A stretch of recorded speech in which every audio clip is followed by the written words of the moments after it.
Assalamu alaikum. How are you? Fine. Alhamdulillah.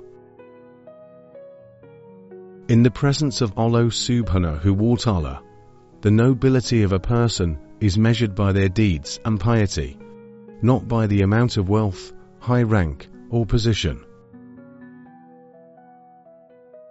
To achieve noble deeds and piety, knowledge is needed, especially religious knowledge, Islam.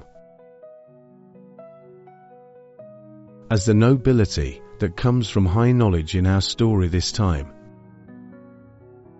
What is the story? Let's listen together.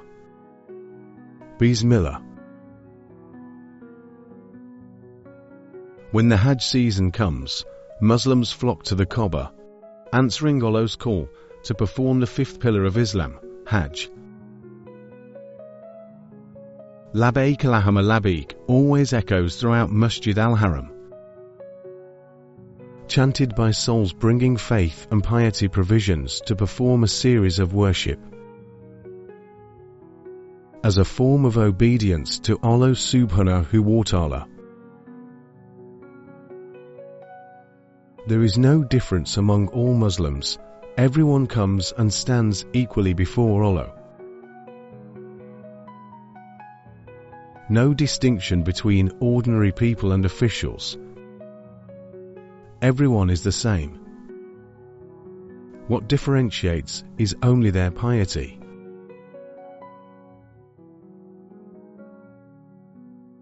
Likewise, during the time of the Umayyad Caliphate, when it was led by Caliph Sulaiman bin Abdul Malik, the uncle of Umar bin Abdul Aziz, Caliph and Amir al-Mu'minin Sulaiman bin Abdul Malik was the seventh Caliph of the Umayyad Caliphate, who ruled in the years 96-99 Hijri. He was the one who appointed Umar bin Abdul Aziz, his nephew, on the advice of a palace scholar, Raja bin Haywa, to be the Caliph after him. During the Hajj season, Amir al-Mu'minin Sulaiman bin Abdul Malik was also performing the series of Hajj rituals.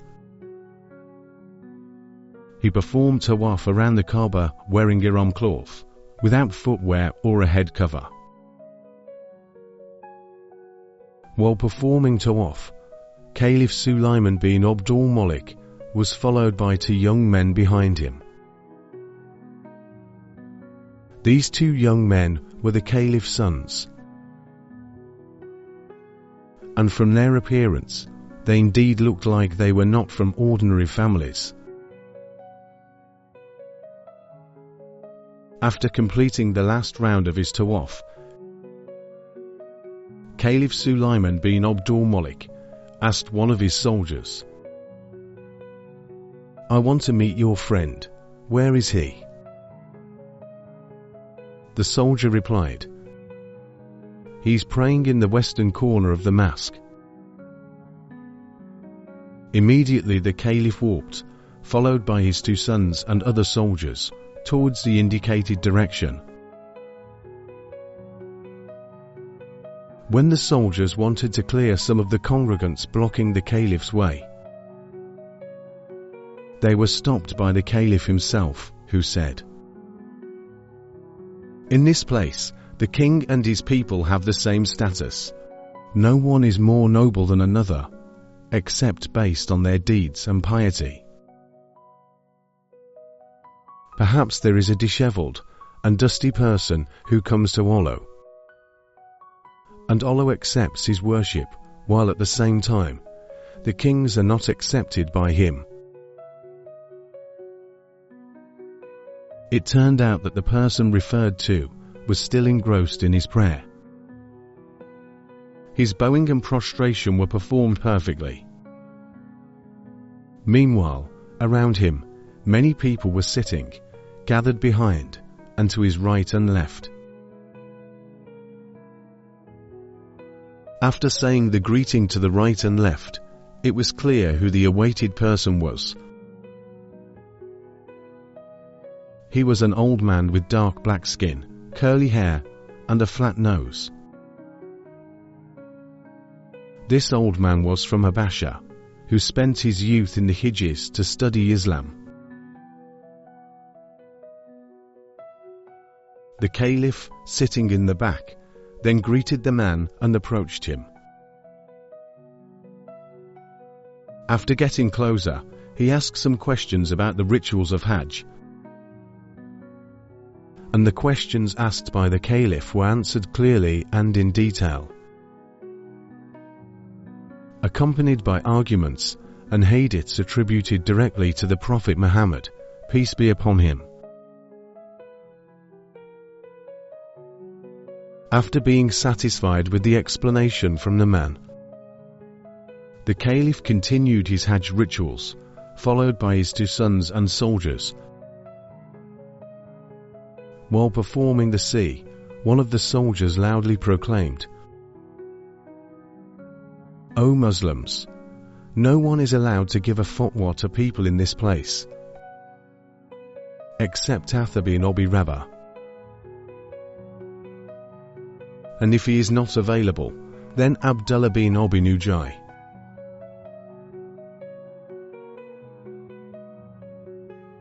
Of course, this disturbed the Caliph's son, and the eldest said, "What is wrong with them?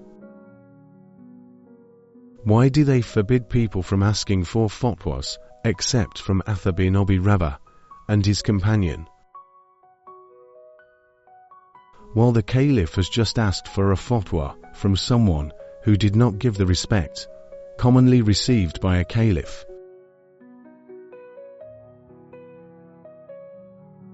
Caliph Sulaiman turned to his children and explained, "The person you saw and we waited for while he was praying was Atha bin Rabah. He is the owner of the fatwa in Masjid Haram and the heir of Abdullah bin Obis in this great position." Atha bin Rabah was initially a slave.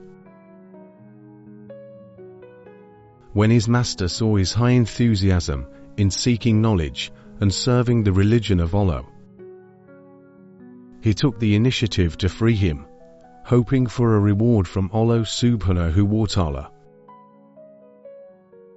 After gaining freedom, Atha did not waste his life. He devoted his soul and body to worshipping Allah subhanahu wa ta'ala.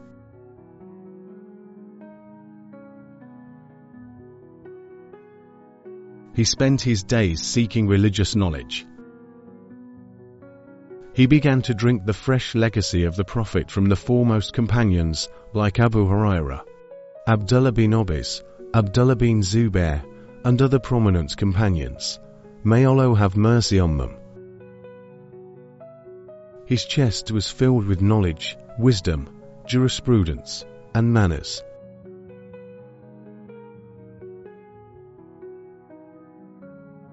Subhanallah.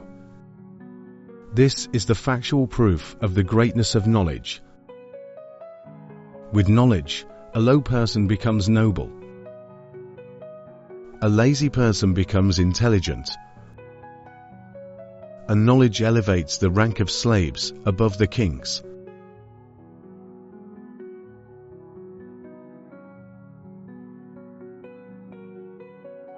That is our story this time. May this story inspire us to continue to be enthusiastic in seeking knowledge and contributing the best for the Ummah. And may Allah subhanahu wa ta'ala permit and approve us to remain in the ranks of the Ummah of Prophet Muhammad, sallallahu alayhi wasallam, until we are in paradise. Ameen. Wallahu a'lam bi shawab. Wassalamu alaykum.